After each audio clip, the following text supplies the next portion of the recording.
UP की Kannauj Lok Sabha seat को लेकर सपा और भाजपा में घमासान मचा है। इस सीट पर 13 मई को चौथे चरण में चुनाव होना है। कन्नौज लोकसभा में राजनीतिक पार्टियों ने अपने अपने प्रत्याशी मैदान में उतारकर कमर कस ली है। कन्नौज लोकसभा सीट से बीजेपी ने फिर एक बार जनता के विश्वास पर सुब्रत पाठक को प्रत्याशी घोषित कर मैदान में उतारा।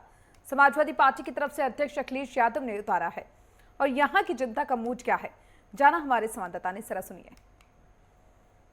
कन्नौज लोकसभा सीट से सुब्रत पाठक को चौथी बार टिकट मिला है। इस बार उनके सामने समाजवादी पार्टी के राष्ट्रीय अध्यक्ष अखिलेश यादव चुनाव लड़ेंगे। आखिर इससे क्या माहौल है कन्नौज की जनता जनार्दन में, हम बातचीत करेंगे यहाँ पर किस प्रकार से माहौल है और क्या कुछ अखिलेश यादव सुब्रत पाठक के जो बीच में टक्कर होने वाली है वो कांटे की रहेगी या एकतरफा रहेगी, इसे जानने के लिए जनता जनार्दन से बात करेंगे।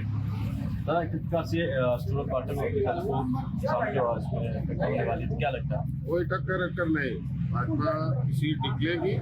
लॉ एंड ऑर्डर सबसे बड़ी समस्या जो थी वो दूर हो गई है और यही मुख्य चीज देख रहे हैं। जो ये लोग चिल्लाते हैं नौकरियां नहीं मिली, नौकरी तलाश में क्यों लोग घूम रहे हैं? जब सरकार तमाम प्रकार की फैसिलिटीज दे रही है, व्यापार करो, कमाओ, दूसरे की गुलामी क्यों करना चाहते? और कोई टक्कर नहीं, बीजेपी ऑलरेडी पूरे भारतवर्ष में ये निकल रही है। अखिलेश तो कहना है कि इस प्रकार से सुब्रत पाठक की पहले से टिकट तय हो चुकी थी, लेकिन टिकट अपनी घोषित नहीं कर रहे थे।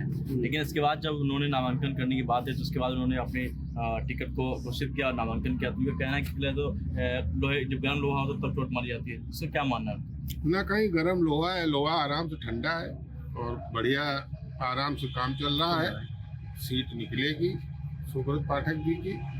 और देखिए, मुख्य मुद्दा ये केंद्र का चुनाव है, राज्य का चुनाव नहीं, केंद्र का चुनाव है। और केंद्र में भारतीय जनता पार्टी का ही जो मुख्य मोदी जी हैं उनको देख के वोटिंग हो रही है। दादा किस प्रकार से कन्नौज माहौल है? कन्नौज में माहौल एक तरफा भारतीय जनता पार्टी के पक्ष में है और यहाँ से भारतीय जनता पार्टी रिकॉर्ड मतों से विजयी। अखिलेश तो कह रहे हैं कि उन्होंने कई सारे विकास कराए हैं और भाजपा ने विकास नहीं, देखिए, सारी सरकारें विकास कराती हैं, उन्होंने भी विकास कराया था। भारतीय जनता पार्टी की सरकार जब से बनी उन्होंने भी विकास कराया। कहते हैं कन्नौज में कन्नौज सांसद कोई विकास नहीं कराया अपने घर के बाहर की। नहीं, ऐसा कुछ नहीं है। सब भारतीय जनता पार्टी 2017 में जब से सरकार बनी और विकास ना कराया होता तो 2022 में रिपीट क्यों? किन मुद्दों से सपोर्ट होगा? सारा सबसे बड़ा और जो प्रभावी मुद्दा है वो यही है कि उनके शासन में माताएं और बहनें रात के 12 बजे, 1 बजे, 2 बजे अकेली जा रही हैं, अकेली आ रही हैं। कोई उनको रोकने वाला नहीं है, कोई टोकने वाला नहीं है। व्यापारी पैसा लेकर खुलेआम चाहे जहाँ जाए, कोई गुंडा माफिया उनको रोक नहीं सकता है। ये सबसे बड़ा मुद्दा यहाँ कन्नौज में है। अखिलेश यादव के अचानक नामांकन करने के बाद जो उनके जो पार्टी में कार्यकर्ता है उन्हें भारी जोश देखने को मिला है। इससे क्या भारतीय जनता पार्टी को नुकसान हो सकता है? नहीं तो जोश क्या भारतीय जनता पार्टी के कार्यकर्ताओं में नहीं है क्या? भारतीय जनता पार्टी कार्यकर्ताओं में बहुत जोश है। कौन कह रहा नहीं जोश है? अब वो कह रहे हैं कि अगर वो कह रहे हैं कि जोश है तो भारतीय जनता पार्टी में भी जोश है। भारतीय जनता पार्टी का एक एक कार्यकर्ता अपने अपने बूथ पर रिकॉर्ड वोट डलवाएगा और जो इनके शासन में अच्छे काम जो किए हैं योगी जी ने और मोदी जी ने, उसके आधार पर भारतीय जनता पार्टी की दोबारा सरकार बनेगी। भैया किस प्रकार कन्नौज का माहौल है? कन्नौज का माहौल अच्छा है, बीजेपी बहुत आगे चल रही है। अखिलेश यादव क्या देखते हैं? अखिलेश यादव आए बाद में नामांकन किए, एकदम आ गए। क्या माहौल नजर आ रहा है आपके? माहौल की बात ऐसी है, हमको तो बीजेपी निकल के दिखाई पड़ रही है अच्छे मतों से। अखिलेश यादव समाजवादी पार्टी के राष्ट्रीय अध्यक्ष में पूर्व मुख्यमंत्री कुछ काशी बीच में कन्नौज में गढ़ कहा जाता है। देखिए, उनका गढ़ कहा जाता है, ठीक है, उनका गढ़ रहा भी है, लेकिन अब माहौल बदल गया। और जो भी है भी वो मोदी जी दे रहे हैं। जिनके पास मकान नहीं उनको वो आवास दे रहे हैं, जिनके यहाँ शौचालय नहीं शौचालय दे रहे हैं, गैस दे रहे हैं। अब इस समय हर गांव जल परियोजना चल रही है। कन्नौज लोकसभा की मुस्लिम महिलाएं 80 से 90% भारतीय जनता पार्टी को वोट करने जा रही हैं। और सुनिए, उनका एक बहुत बड़ा नेता जो जिसे वो अपना मिनी मानते हैं, वो भी कहीं ना कहीं उनके लोग भी नाखुश हैं उनकी पार्टी से।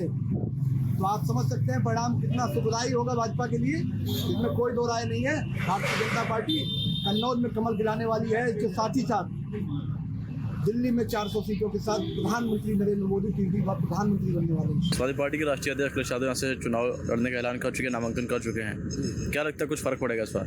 कोई फर्क नहीं पड़ेगा। फर्क क्यों पड़ेगा? फर्क अगर पड़ना होता तो 2014 में फर्क नहीं पड़ जाता, 2019 में फर्क नहीं पड़ जाता।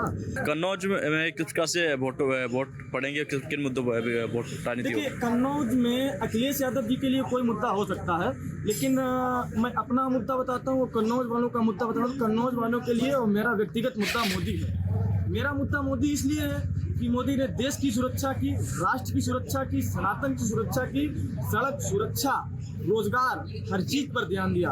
और उनका मुद्दा भी मोदी है। उनका मुद्दा मोदी ये है कि मोदी हटाओ, इसके अलावा उनके पास कोई मुद्दा ही नहीं है। कन्नौज की जनता जनार्दन से बातचीत की है, आखिर कन्नौज की जनता क्या माहौल है, ये लगातार हम आपको दिखाते रहेंगे, क्योंकि समाजवादी पार्टी के जो राष्ट्रीय अध्यक्ष अखिलेश यादव की पूर्व मुख्यमंत्री भी रह चुके हैं, वो कन्नौज के पहले सांसद भी रह चुके हैं। इसके बाद अब उन्होंने नामांकन दाखिल कर चुके हैं। 13 मई को कन्नौज में चौथे चरण का चुनाव होना है। इसको लेकर जनता जनार्दन में कितना जोश था, ये हमने आपको दिखाया है। नेपटन के लिए मस्ती वाली।